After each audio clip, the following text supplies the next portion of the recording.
the lecture series here, and that job really has two requirements. The most important is that I remind you to silence your phones and devices.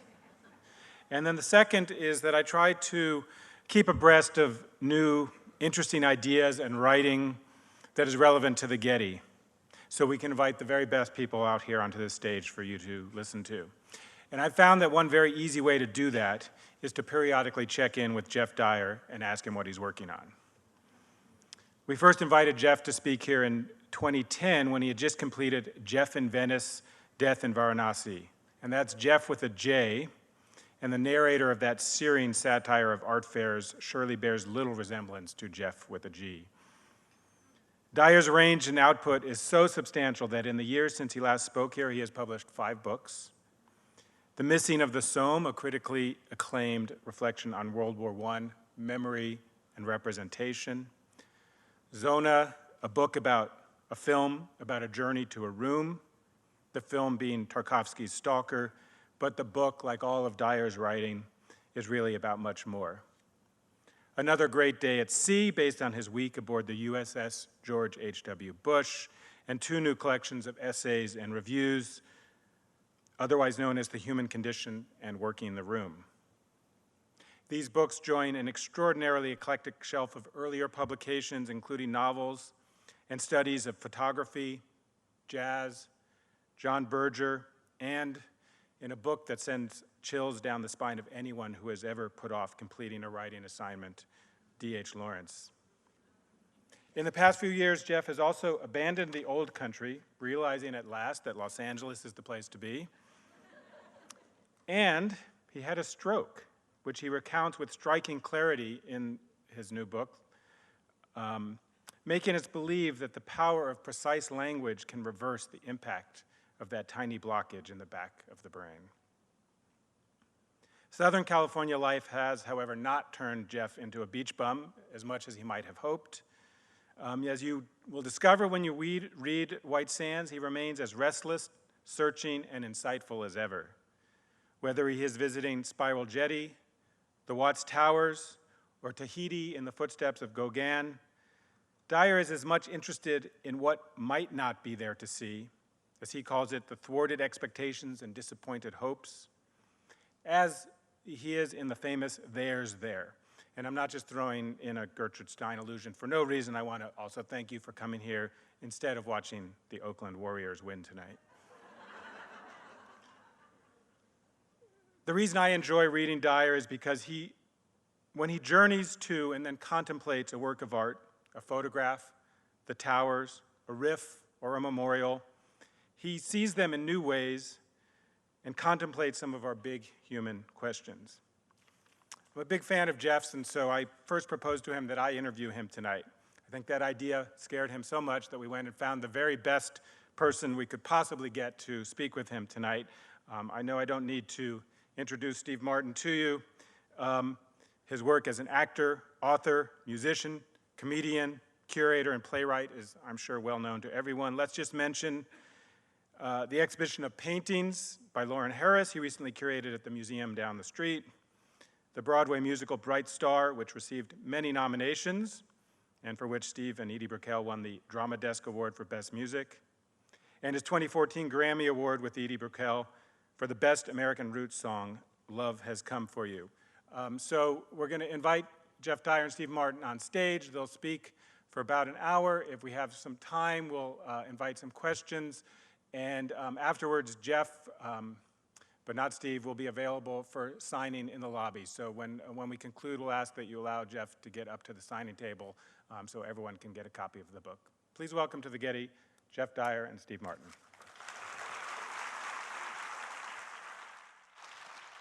You're there. Good.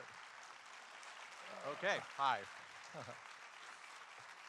Oh, I just felt my mic fall out of my pants. Well, that's an unfortunate It's my own personal mic that I wear in my pants. It's not the one they gave me.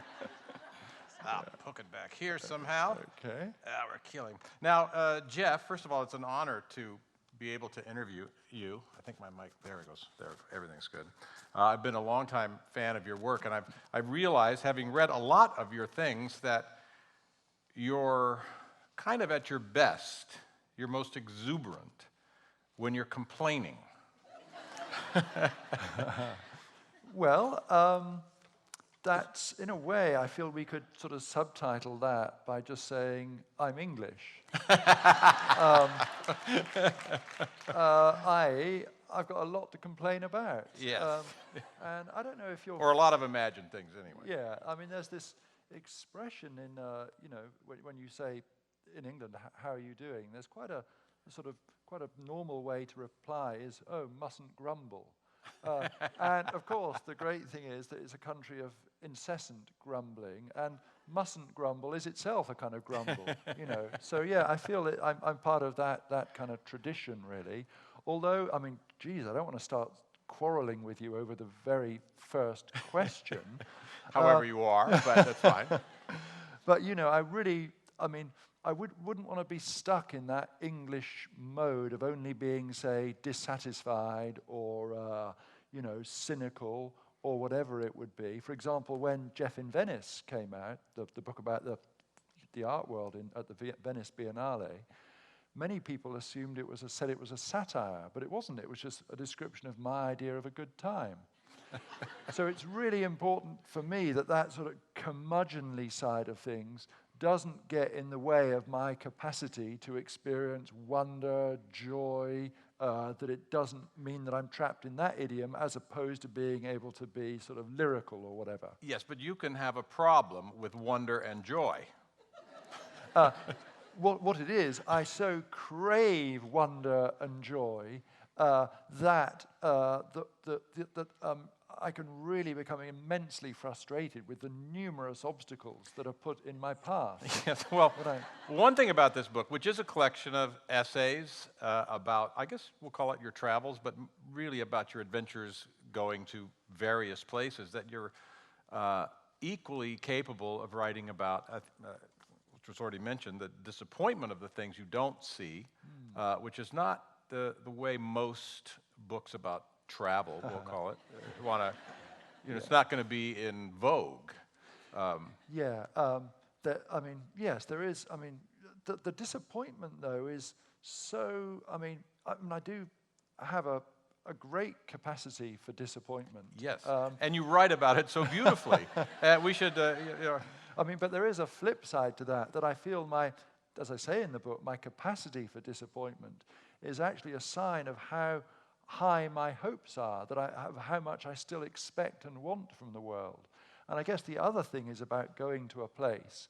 This is a place I wrote about in passing in the Lawrence book, Out of Sheer Rage.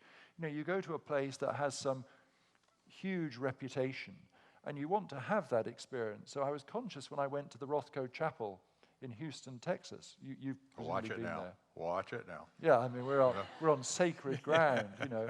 But, you know, it just didn't happen for me. Mm-hmm. And, you know, there's that long-standing, that old joke, you know, women can fake orgasm, but men can fake entire relationships.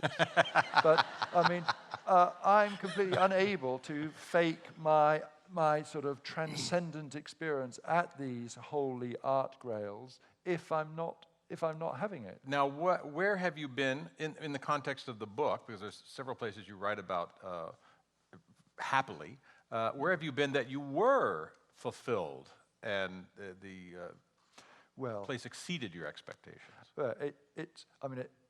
I'm really not trying to suck up to you, but the truth is that we had an amazing variety of religious experience together. I think didn't we we should just leave that alone.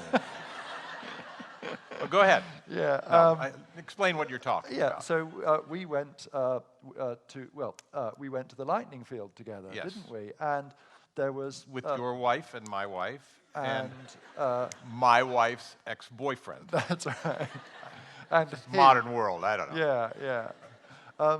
And you know, that was, so the deal is, we don't need to tell an audience at the Getty this, but as you know, you can't just drop in at the lightning field for 5 minutes and have a quick look.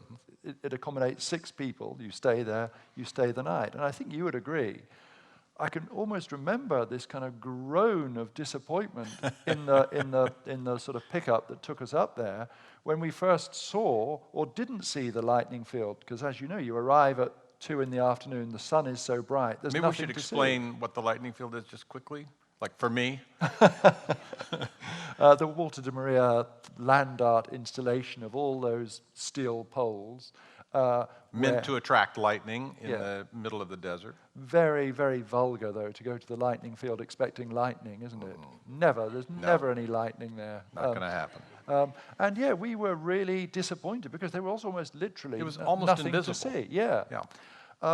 But the genius of it is the way that you're not, that you have to have this incredible experience of place that unfolds over time. And gradually, as the day wore on, you know, we all agreed that we were having this incredible experience. Rebecca and I had been there before, staying with 4 other random people were in the hut. And I think it was we really... call them people. Yeah. Go ahead. Yeah. But it's really special being there with a group of friends, isn't it? Because then it's a kind of party. It's true. As the day went on, the poles lit up in extraordinary ways, reflecting the sun, etc. Yeah, but this is not about me. Let's. I wonder if there's something about the lightning field that we could read. No, there isn't. Not one word of that was any good at all. But you're talking about your love of place, and you set the book off talking about how you first became aware of the concept of a place that was special. Yeah. That's a good answer. Now let's move on. Yeah. Yeah, no, nothing has been more important to me as a writer than place. You know, I think about the novels I've written, you know, and there's the story, my whole career as a novelist is inscribed in those books. So there's the first novel, Colour of Memory, set in Brixton in London. The second novel that I count as my second novel, Paris Trance. Third novel, Geoff in Venice, Death in Varanasi. Mm-hmm. So you can see the locations are getting progressively more exotic. Brixton, Paris. Well, Venice, you're getting more Varanasi. Going further afield. Yeah. But also, you know, I've got through the alphabet already. You know, B, P, and then the V's. So I mean, those novels I think of as being about place as much as they're about people, because it's certainly not the case that the cities are just some sort of backdrop in front of which the characters are going about their business. You know, the place is a real active has a really active part in what's going on. So place nothing has been more important to me than place. And now you're in Los Angeles. Yeah. And you seem, there's a very special essay in here about your, I call it stalking, of ghosts of the past of Los Angeles, including this writer whom I had never heard of, Adorno. And everybody goes, oh, boy, yeah, well, right, you've heard of him. But then you also tracked down residences of Thomas Mann, and I think it was Stravinsky and Schoenberg. But tell us about Adorno, this writer. Yeah. Well, it was, I mean, one of the extraordinary things, as you know, is the way that all of the, so many of these, you know, super heavyweight German intellectuals, composers, writers, they flee from Nazism and then end up living in, of all places, you know, Los Angeles, which, you know, they considered the absolute epicenter of all that was crass, vulgar, commercial, tasteless, unserious. And some of them really liked it. Many of them realized there was money to be made. And of course, as happens in any emigre community, there was a lot of sort of backbiting and bitching between them. But Adorno had always really been a sort of special writer for me. And I mean, particularly his book Minima Moralia, which I'd read, but I hadn't realized that it was, I hadn't, you know, realized the extent to which you can see it's sort of a book, it's not all a book about Los Angeles, but it was written in Los Angeles.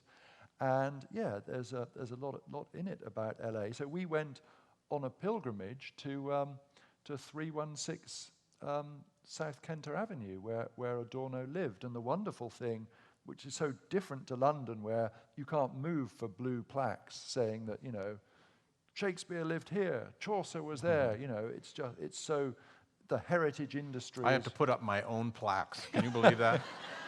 But you were talking about a passage in there about going to South Kenter Avenue. Yeah, there Did you is find that? Yeah, so this is one of the more serious passages in the book, because it has to be. It's about Theodore Adorno, but this is just before we get to his place. We parked the car a few houses along from 316. The sun was strong and the street deserted. The lawns of South Kenter blazed with a brightness that seemed far in excess of their square footage, unless the blazingness was a direct result of the colour being contained and thereby concentrated. Probably the time was not far off when grass could be genetically modified so that, as well as being the greenest and weed-freest grass ever seen, it would also stop growing after 1.5 inches, so you wouldn't have to mow it. This would be hailed as a breakthrough, because time that had been wasted on mowing could now be used for other things. But this extra time would turn out to be strangely worthless, and people wouldn't do much with it, except the things from which mowing the lawn had provided relief: downloading music and watching episodes of High Maintenance, or videos that had gone viral on YouTube. And so, after a brief honeymoon period, people would go back to old-style grass growing and take out their mowers again. And although mowing the lawn would once again become a bit of a chore, people would realize that they preferred this chore to the alternative, and that this constituted a limited form of enlightenment. Packaged in a different tense, all those woods would have to go. This was an idea I could have pitched to the agent whose amazing house we dined at a few weeks previously. But already, in the time that I'd spent pitching it to myself, it seemed to have achieved the only form in which it would ever generate any interest, unless I could reconceive it as a commercial for lawnmowers, which I realized almost as quickly is exactly what it had been all along. Now, that's a beautifully eloquent chapter, and I want to contradict that. Oh yes, here's a nice little passage. When I talk about your ability to formulate distress and unhappiness. I won't go do the setup, but where will I begin? Okay. I have some dislikes of my own, and near the top of that extensive list are the sons, daughters, or grandsons and granddaughters of famous parents who consider themselves special by virtue of having been born. Within that general category of detestation, I reserve special contempt for those sons and daughters who, while claiming special status from the strength of their lineage, also lament the inhibiting weight of expectation bearing down on them, because one or both parents achieve such renown that the pressure of the descendants to do something condemns it to doing nothing, to a life of endless weakness. So fuck you, motherfucker. Can I just explain the insult at the end? I think it's very clear. There's that's a bit from the chapter in Tahiti where I was going on a sort of Gauguin pilgrimage, and one of Gauguin's heirs lives there, and at one point it looked like I was going to be able to meet with him, and then it turns out he doesn't like foreigners, so he didn't want to meet me. So that explains that. It's so nice getting your own back on the page, isn't it? And you went to Tahiti to sort of walk the footsteps of Gauguin? Yeah, well, that was a really misconceived trip, really. Like everything in there. In that I didn't just want to go to Tahiti.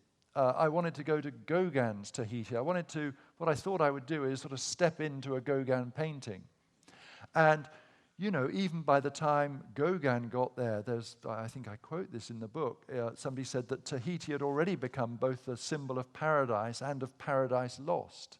And then certainly after he returned to Paris for a while, then went back to Tahiti, he decided that, Tahiti is ruined. So he moved from the sort of main island really to this tiny island, many, so far away, called Ivoa.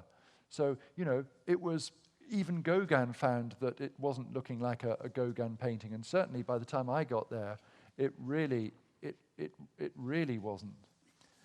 like a I'll Gauguin read you painting. one sentence from your own writing.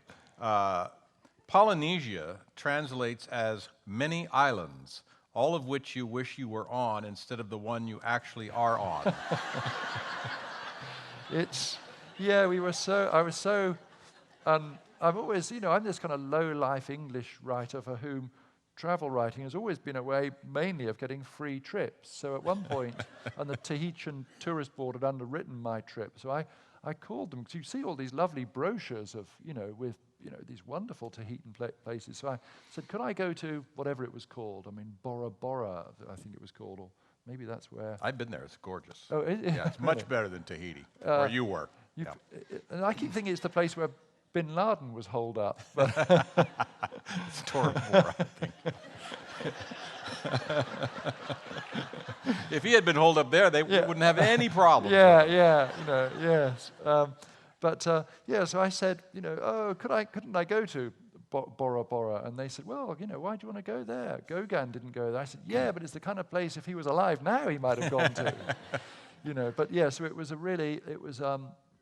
it was just a foolish thing, especially since, of course, there's so little of Gauguin that's left there, because all the paintings have ended up elsewhere. And but this is the other thing that I wanted to take issue with earlier. So the idea of going there was Gauguin.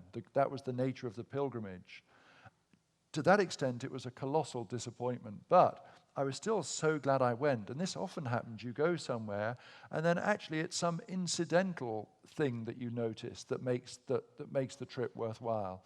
And in this case, it was a couple of really simple things, which no travel agent would say, yeah, you want to go to Tahiti, you want to travel halfway around the world to see this abandoned football pitch, or the little... Tell us about the abandoned football pitch. You actually do talk about it. Yeah, it just seemed to me, it just had this kind of power. Meaning a soccer field. Yeah, a soccer field, yeah. I had to translate. And then, there's this sort of religious artifact that I saw, and one of the, I'm always on the lookout for these powerful experiences, and the way that I've likened it before is that I feel sometimes when I approach a place, which, I think we've all been to places where you feel there's something where a sense of power both converging on it and emanating from it. And I really, really like that, and I would say that's one of the things that, that I travel for. And yeah, I certainly had that experience in front of this very, very worn down kind of religious monument that I saw in Evoa, which made the whole trip worthwhile. You mean it was no longer in use? It was a relic? It was or? Yeah, I mean, in fact, what I'd really like to You don't have to agree, by the way. No, I do. I mean, I do exactly. What I'd like to do, Steve, is depart from our careful script. And there's one passage which so precisely explains what it is about things like this that I'm into. And it's going to be very easy to find. I found it now. Yeah, here we go. I think this really sums up that. Maybe because of some fluke of geomorphology, certain places in a landscape develop a special quality. A slight indentation becomes moist. A river runs through it. This becomes a fertility site devoted to the goddess, the Earth Mother. To mark the place, people arrange a few stones in the symbolic shape of a phallus or vagina, so that its power is increased, enclosed, harnessed. A childless couple go there and mutter a few pleasantries, and that very night the wife conceives. News of this miracle spreads. People travel from afar, hoping for a similar result, believing that coming here will bring their shaming sterility to an end. And it works, up to a point. Then it doesn't. The explanation is obvious. During a period of drought, the river has dried up. Lacking any knowledge of meteorology, the people who live nearby, who have by now become dependent on the business generated by pilgrims, ask the local priests, also dependent on the pilgrim trade, what to do. They decide that the only way forward is to moisten up the earth goddess with the blood of a few virgins or adolescent males. So they do that, And this previously nice place acquires an atrocious dimension which, far from cancelling out its sacred status, enhances it. Or maybe they enlarge the simple stone shrine and build something larger along the lines of Angkor Wat or Salisbury Cathedral. Then, after an invasion or two, everyone forgets what it was for, and the place falls into disuse and ruin. But the accumulated effect of all these comings and goings lingers and seeps down into the foundations. By falling into ruin, its primal circuitry is laid bare. Even when there are just a few stones left and no one knows what went on here, the place retains what D.H. Lawrence, in an essay on Taos Pueblo, called a kind of nodality. So I think even when even if you're entirely ignorant of the exact nature of the religion that's being practiced in a place, quite often when places have fallen into decay, I feel that I'm just repeating myself now, their primal circuitry is laid bare. Now that was a beautiful and eloquent passage filled with feeling, and I'd like to counter that with your observation about being on the bike path in Santa Monica. This is the two sides of Geoff Dyer, the philosopher poet, and this. Before we started going on our driving pilgrimages, we would cycle along the bike path to Santa Monica. The bike path is clearly marked, but there are always lots of people walking, or not even walking, just dawdling and stopping in the middle of the path to take pictures. Even some of the cyclists have no more idea how to ride a bike than if they'd rented a donkey for the afternoon. So, although it's one of the nicest bike paths in the world, it's also slightly irritating, since you have to ring your bell constantly to avoid the herds of iPod zombies and the THC drongos. I don't know the word drongo, but I can imagine what it is. It's not good.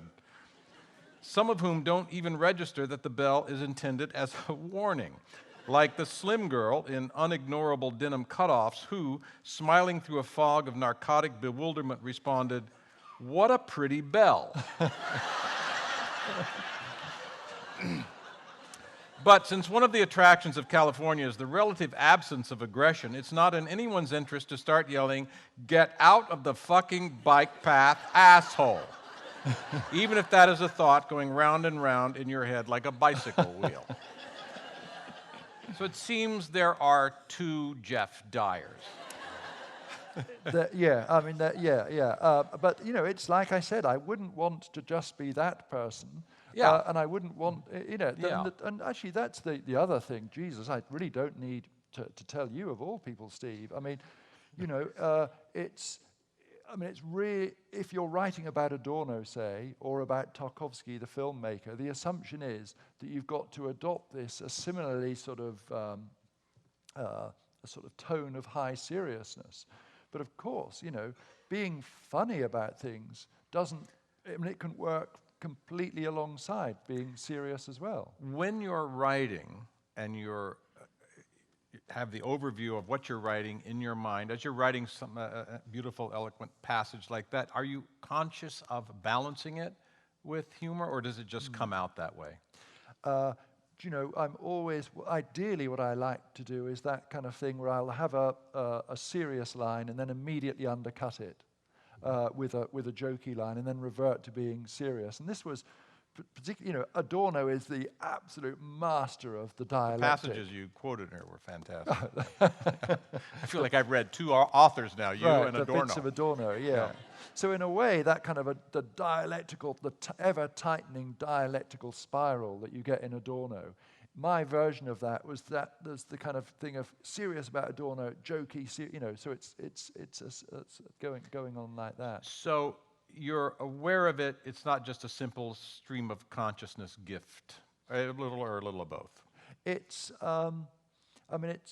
it's sort of, it's something, it's I'm having fun when I'm never happier than writing when I see that. It feels like that. You feel the joy of writing in your work. Well, the joy comes late in the day because like most writers, I hate writing. Of course, it's one of the this is you're a musician. Ish, sort of. No, you really are. And it's this thing that I'm so conscious of that. if you meet musicians, what do they want to do almost as soon as they wake up in the morning? They want to play music. Writing is not like that. It's a whole kind of ritual of deferment, isn't it? And it's then, you put it off, and then after maybe a couple of hours, it becomes enjoyable. But there are only a few writers who really wake up in the morning and think in the way that a musician does. Great, now I can do some writing, It becomes enjoyable for me. Well, it's as a I'm good revising analogy it. because music, you don't get better by putting it off. But writing, you actually can get better by putting it off because your mind is working and thinking. But isn't it something just about, isn't it more enjoyable on some level to play music than partly because you can do it with other people. Yeah, you do it with other people. And it doesn't have that, as a writer, there's always this kind of like you're kind of just just a sort of a clerk in some real ailing kind of business, where there is no business. You should do what I do.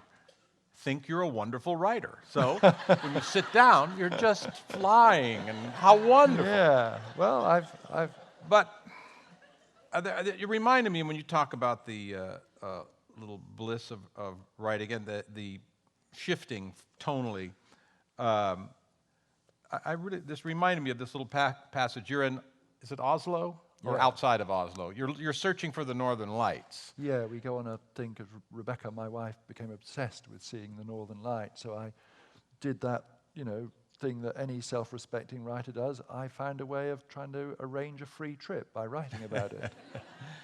And it proved to be very difficult. You eventually never saw them or just glimpsed them, as I recall. But let's allow the audience to have a little bit of suspense in their lives. Okay. We won't say whether or not I ultimately do see the Northern Lights. I'd just like to say that one time, maybe 40 years ago, I was riding in a bus at night in the state of New York, and we got out to stretch our legs. I was traveling with a band, and we looked up and we saw the Northern Lights in New York State. Wow. Yeah.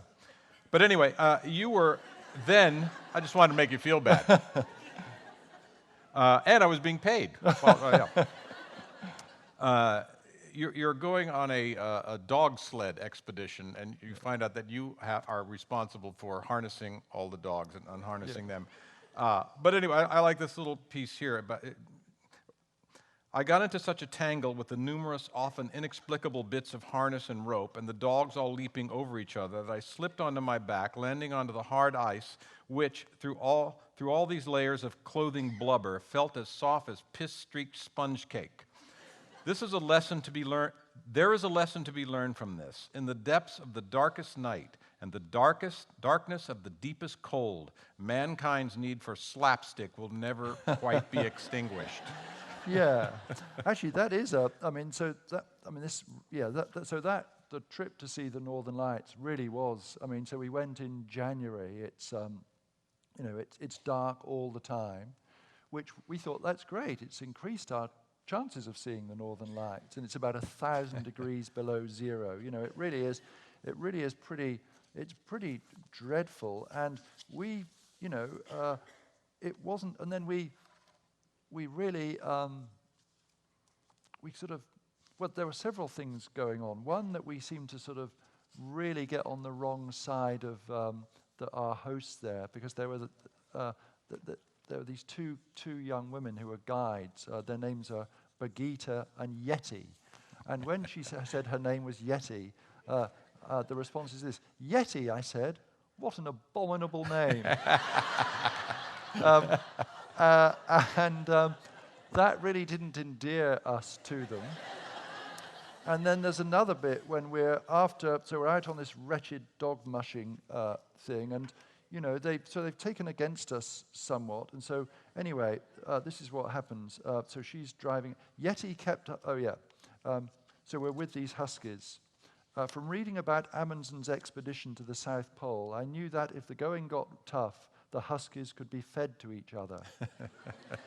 Yeti kept up a lovely sing-song of instruction and encouragement, which, for all I knew, constantly reminded the dogs of this fact, that the weak would become food for the less weak. So has it always been, so will it always be. Since she was singing, I started singing too. One of the cadence songs from Full Metal Jacket. I don't know, but I've been told. I don't know, but I've been told. Eskimo pussy is mighty cold.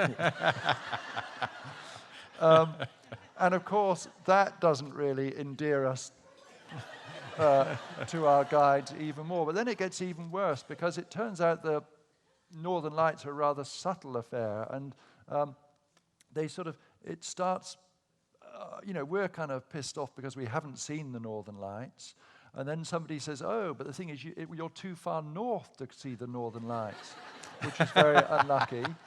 And then also, as we'd really fallen out with our host because we were just in this prolonged sulk, they started to sort of suggest that it was the reason we hadn't seen the Northern Lights, it wasn't because they hadn't appeared, but because of our attitude. So I liken it to that thing when you first try to get stoned and you can't do it unless you've been stoned. You know what you're after. Anyway, that was a really thoroughly miserable trip, which only became enjoyable in the in the writing about it. Yes. Yeah. Now, but there was, as I read this book anyway, one place that did astound you. Can you think what it is? I will tell you what it is. Ah, good. That it came to me, that appeared to me, was Watts Towers. Oh, yeah.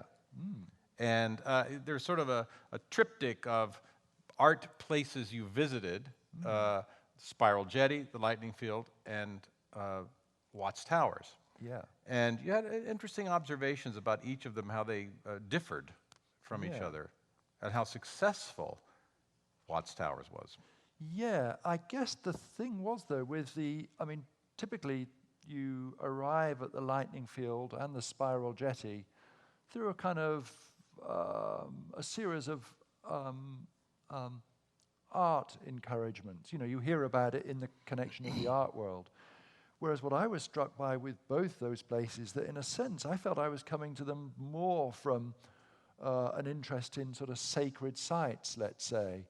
And that although, yes, you can talk about the Lightning Field in the context of, the land art movement and, minimalism or whatever, I just felt there was a much deeper context in which they could be seen. And the thing about the Watts Towers, of course, is that it's never been a thoroughly respectable, properly institutionalized work of art. And it seemed to me in some ways that looking at it as a work of art was maybe one of the sort of least rewarding ways to look at it. Have you been to the Watts Towers? So long ago. Yeah. When you went, was it before they had that fence? They didn't around? have the fence. No. Yeah, and that's. They had a kind of a chain link that you could see through at that point. Right. So this is. And there were dinosaurs. There were dinosaurs. Yeah, that's an unfortunate side effect of its having attained this kind of World Heritage status or whatever it is, that fence, because it just really it breaks the scale of the experience, Whereas, I remember seeing that footage of, shot by Warhol, I think, of them all just sort of wandering around the Watts Towers, which you of course can't do now. But you had a remarkable insight about why it was built, as opposed to the, maybe I'm making this up. Maybe that was my idea. Anyway, it was like what the motivation of Simon Rodia. Oh. Rodia. Yeah. And he left, and the motivations of the Spiral Jetty and the artist Smithson. Yeah, what I liked, I guess, the Smithson had very obvious, he was so conscious of, what he was doing in that moment in art history, whereas Rodia was, he was doing it completely independently. He was oblivious to all this other stuff. And the main thing I got was this kind of sense of a necessary sort of bloody mindedness, just this incredible determination to do things. But actually, what it put me in, what the Watts Towers, this singular, amazing, testament to one person's capacity to keep working on it, was all the things that get abandoned, that don't get completed. And that in turn put me in mind of the, unwritten books, unfinished projects, things that don't get finished. Because I thought it was so remarkable the way that he finishes them, then walks away, gifts them to a neighbor. He gave the land and the artwork to a neighbor. Yeah, and then of course there's the long project of trying to preserve them. But I want to talk about Smithson for a second, because you just, with this tiniest little half sentence here, you opened a huge door. And I'll tell you what it is. You're talking about reading Smithson's work. And he said, for current tastes, he was a prolific, even torrential writer and an omnivorous reader. For current tastes, he was a tad too caught up in what might be called the discursive practice of the day, but his writing is replete with moments of compelling lucidity and sustained flights of pragmatically visionary appeal. When you talk about discursive writing, I assume you're talking about discursive art writing. Yeah, or discourses, as it were. Yeah. And when I was at university, I went through my brief period of great infatuation with, the signifier and the signified, and I always remembered from a Beryl the Peril annual that I was reading as a kid, where there's this mock exam paper, and Beryl, it says, write a sentence using the word discourse, and she says, discourse is too hard for me, said the golfer. Yeah. But, by the time I'd left... I'm going to write that down for the next time I do comedy. Yeah. By the time I was getting into all this stuff, all of that, that real expansion of possibilities signaled by the writing of Foucault, Barthes, and all of these people, who I still think are great writers, it had become not so much a challenge to existing orthodoxy as a new orthodoxy, which, a third generation Roland Barthes type people could be sort of parroting. And it seemed to me it had gone from being a way of really opening our eyes to things to just being a way of writing which so rarely did justice to the subject. So with one of my students at USC, he handed in this paper, and and I put at the end of it, now go and wash your mouth out with soap. Not because he'd used 4-letter words, and if we go through life without using 4-letter words, God, our linguistic experience will be greatly reduced. They're great. But he used the word narratological. And I said to him with absolute confidence, I promise you'll be able to go through life if you never use that word again, and your life will not be diminished at all. And I think the thing is that one of the reasons that I've loved John Berger so much is that, I like writing where it's the product of one person. And with John Berger, there's that thing that whatever he's writing about, whether it's a Giacometti statue, Turner painting, or whatever, there's just that incredible thing that he feels if he looks at it intensely enough and articulates what it means to him, that something, the truth of that artwork will emerge.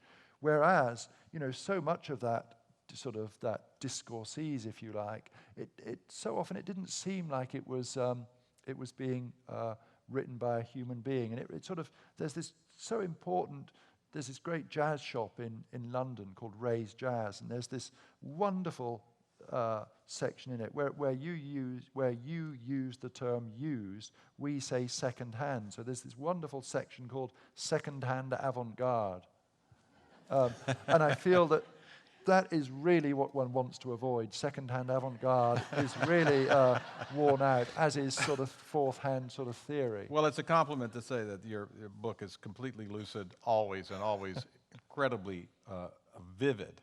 But maybe we should just talk a little bit about the sense of place before we wind this up, because I can't believe we're already at 45 minutes, but how the sense of place affects an artist. And I'm talking about in the subtle way, because obviously Monet painted a landscape, so you can say he was affected by the landscape. But do you think, you make a really, if I could find it, you talk, and I'll find, the place about the building the bridge on the banks. Oh, that's Because not me, it's an though. interesting teleological reversal. Yeah, because that's Heidegger in one of his. I have great- it, page 76. Yeah, but it's not me, Steve. It's Heidegger. Oh, no That's wonder I why liked it. Yeah. Now you're a quote. Okay, you're saying in Heideggerian terms, and you say beautiful use of the word narratology here. It's just really, really nice. Is that the word you said? I'll read it quickly. Yeah. Oh, but you're right. Heidegger's writing this. You know, I got to go read him. Now I'm going to interview him next. Yeah. Well, anyway. Well, it's this great bit where Heidegger. I mean, Heidegger is loads of it. Doesn't I can't understand, but lots of Heidegger is fun. And the fun bits is when so he says something like, it's not the fact that they put a bridge over a river. He says the bridge caused the river to run through it. And I just love that. I love that idea. You know, I'd love to go there with you, but I want to quote you. We could get all philosophical at the end, but you can't tag on a visit to Mecca at the end of a tour of the flesh pots of the Orient. This is about, yeah. We have a few minutes left, so maybe we want to take a couple of questions from the audience. Sure. But these have to be questions to me, not to Steve. That's a condition of your engagement. I think we have some mics, and if this hasn't provoked questions, then we have failed. Yeah, yes. Or you have failed, I'm sorry. Well, no, I think you have. So, There is an arm waving. hello. To know if any of the places that you visited have given you a physical reaction. Oh, the prickly heat rash I got in Tahiti, certainly. Kind of an all-over tingly feeling or some other kind of spiritual reaction. Oh, yeah, without question. I think in the earlier book, this is a sort of sequel to the earlier book, Yoga for People Who Can't Be Bothered to Do It, where I visit the Roman ruins of Leptis Magna in Libya, and I mean I love the ruins of Roman antiquity, and I felt these were the most powerful ones that I'd ever visited. It's a really good. I'm glad you've mentioned that because it's worth everyone remembering that you're not immortal, that you haven't got forever to visit these places, and so now actually you can't go to Leptis Magna. There's all sorts of places in the Middle East where you can't go. That would be the case.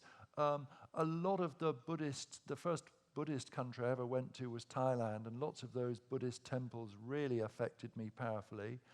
And then, here's God, it's a bit embarrassing to say this in California. I haven't been there for 10 years, but still I maintain that the thing that I'm most pleased with in my life is that I've been to 5 times to Black Rock City, that I've been to Burning Man, which even though I don't go anymore, I go to the Telluride Film Festival where it's great. You can stay in a hotel, there are restaurants. But yeah, I would say that was, at Burning Man, I had my most intense ever experience of literature, which is not one of the things that it's famous for. So, How can you describe that? it was at the end of 2001, and the theme of that was the 7 Ages of Man from Shakespeare's speech. And on the way out, they had put the whole of Prospero's "Our revels now are ended" speech, about 3 phrases at a time on these signposts as you were heading out. And I can't remember, "Our revels now are ended, these our actors are merely players, and all the cloud-capped towers, the gorgeous palaces, all of these are going to fade away." And it was just so, I had tears pouring down my face, and it was so great. And then we got out into the, normal world, and Rebecca, my wife, will back me up on this. I think within about 10 minutes of being back on the main road, I was kind of losing my temper about the traffic. The peak experience is a peak. It doesn't mean it's lasting. So thank you. Yeah. We'll take another 2 questions. How's that? Okay. Seems fair. And there's a woman. Have you ever gone back to some place after you've written about it and felt like there That's a very, very good question. Yeah, and I mean, yeah, I only wrote about Hadrian's villa in Rome. I think after I'd been there two or three times, but. Typically, I mean, I'd like to go to the lightning field again because, you know, I mean, you can only stay for one night. You can never feel that you've quite had the experience. But no, I think typically once I've written about something, then, you know, it's less, you know, I feel I've sort of summed up what it means to me. I'm not saying that I've captured some eternal truth about it, but yeah, I've sort of had my say about that place. Yeah. All right. Woman over there. There's well, there's an official one with a microphone. All right. Ooh. And you can sing "Fly Me to the Moon" if you want. Thank you, I'd love to. No, I'm wondering, so a lot of these places seemed like almost spiritual pilgrimages for you, but they seemed like personal spiritual pilgrimages more than ones that our culture would accept. In a lot of cultures in the past, there's been room for that sense of spirituality, and especially somewhere you would take a pilgrimage to. So what has taken that place in American culture? Oh, wow. Do you know, well, I still feel that there is, you know, if you think about we've been talking about disappointment, let's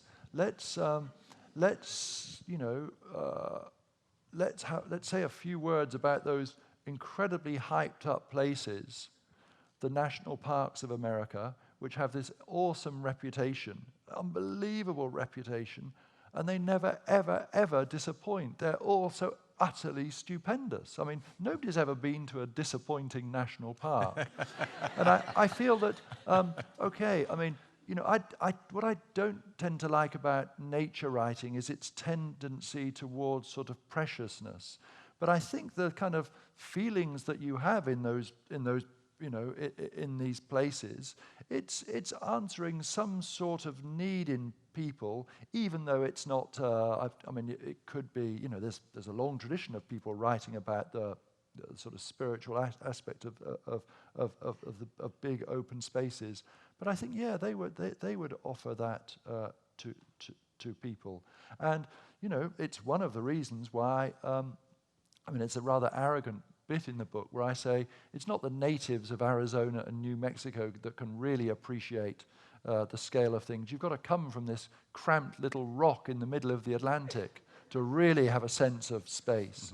You know, and I should say, actually, you know, when you come from a country, as Lawrence described it, the size of somebody's back garden, you know, it's one of the reasons that the book has the subtitle Experiences from the Outside World, because Lawrence, you know, in that famous essay, says that when he first saw the big skies of New Mexico, he said, you know, it was something in him, well, I can't remember the exact phrase, but he said it was the greatest experience from the outside world that he'd ever had.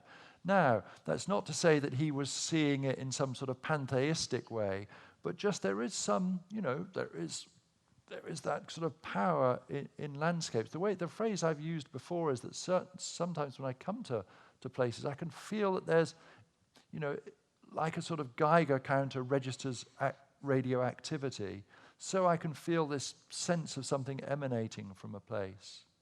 And this is not strictly an answer to your question, but that book that I wrote about the Tarkovsky film Stalker, it's of course it's a film about this place, the Zone. And I feel in many ways, the Zone is this place which allegedly has magical properties. At the heart of the Zone is this place, the room, where your deepest wish comes true. And I feel that, yeah, quite a lot of our motivation for travel has some sort of component of that. We're not just, you know, I like going to drink lager in hot places, but I feel that there's something else that is working on us in our motivations. And what about shots? Yeah, you know, yeah. Do you have to get a lot of shots? Oh, right, yes. There's, yeah, no, it's, that's, yeah, I mean, geez, I mean, you know, oh, Lord, sorry, how did I not mention Varanasi? You know, Varanasi is one of the most intense places one can ever visit. However, I'm absolutely atheistic to the core of my being, but you can't go to Varanasi without getting a sense that, God, the fact that Hinduism has been practiced there for so long has seeped into the molecules of every bit of land there, and it's physically changed them. You can see that place vibrating with Hinduism. At the same time, I mean, it's one of the greatest, most intense places in the world. You're also pretty certain to get sick there because it's also a filthy pit. And in my humble opinion. I think our time is up, but Yeah. that was a beautiful way to end it. Thank You did both. You did both. Thank you, Steve. Thank you so much. Okay. And Well, I guess assume we're it's done. not an accident that the book fits easily into a backpack and should be taken on everyone's summer travels as well. I've read some of the essays before, but I have mainly reread the entire book this week, and it's so enjoyable. You really are taken up with each new essay. It's really a great work. Thank you, Steve. I want to thank speakers again. And for you, for sitting through this, we have a little reception for you outside, so please join us out front, and Geoff will be out in a minute to sign your books.